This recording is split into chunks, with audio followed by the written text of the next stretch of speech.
বিসমিল্লাহির রহমানির রহিম। জাদু টোনা বান কুফরি কালাম ইত্যাদি আমাদের সমাজে বহু আগ থেকেই প্রচলিত, তবে এটা ইদানিং খুব বেশি রকম বেড়ে গিয়েছে। বিশেষভাবে গ্রাম অঞ্চলে দেখা যায় মেয়েদের বিবাহ আটকিয়ে রাখা, বিভিন্নভাবে ক্ষতি করার জন্য মানুষ এই জাদু করে থাকে। এটা ইসলামের সবচেয়ে বড় অপরাধ সমূহের একটি। যদি কোনো ব্যক্তি কাউকে জাদু করে ক্ষতি করে, তাহলে ইসলামে তার সর্বোচ্চ শাস্তি হলো মৃত্যুদণ্ড। দেখেন, ইসলাম কিন্তু সাধারণ কোনো অপরাধের জন্য মৃত্যুদণ্ড দেয় না। বিশেষভাবে অনেক আপনজনও এটা করে থাকে, নিজের আত্মীয় স্বজনদেরকে আয়ত্তে আনার জন্য অথবা বিভিন্নভাবে বশ করার জন্য এই জাদুটোনার আশ্রয় নিয়ে থাকে। এটা সম্পূর্ণরূপে হারাম। এটা যারা করে তারা ক্ষমার অযোগ্য অপরাধ করে। দেখুন, আপনি হয়তো ভাবছেন জাদুর মাধ্যমে আপনার স্বামীকে, আপনার ভাইকে অথবা আপনার কোনো আত্মীয় স্বজনকে আপনি বশে আনবেন, কিন্তু অধিকাংশ ক্ষেত্রেই এর বিপরীতটাই ঘটে। অর্থাৎ আপনি তাকে বশ করতে পারবেন না, বরং তার ক্ষতি হবে অথবা আপনার ক্ষতি হবে।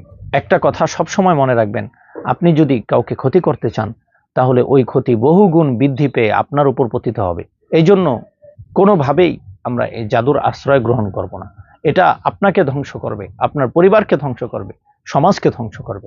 সুতরাং আসুন আমরা এই সমস্ত গর্হিত কাজ থেকে সম্পূর্ণরূপে বিরত থাকি এবং আল্লাহকে ভয় করি।